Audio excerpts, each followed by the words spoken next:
And then all I hear is, oh my God, it looks like a pretzel. And I look down, and I shit you not, the first time my arm broke, I tell you, it looked like a half pipe, almost. Just the way it broke, the way that the fracture was, it looked like a half pipe for a tech deck. The second time, that bitch went into an S. I didn't know my skin could do that. It, like, I just, there was a line of white. There was, like, white stringy shit hanging out the middle of my arm, and the actual arm looked like an S. And I am at a skate park with a dead phone.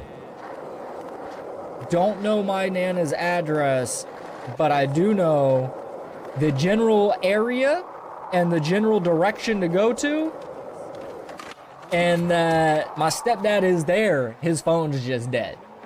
And this man, who, at the end of the day, didn't owe me a fucking thing. He could have left my ass there and said, call an ambulance, figure that shit the fuck out.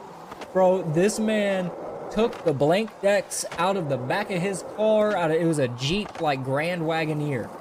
And he took the blank decks out of the back seat, handed them off to a buddy, had that buddy watch his son, and threw my ass in the back of that car, and we drove all the way down the street. We got down to the first red light, and that's when I had the bright idea. First of all, he asked me if I knew where I was going, and I said somewhat, kind of, maybe, I don't fucking know, just this general area. So we're figuring it out on the fly. I go, it feels weird.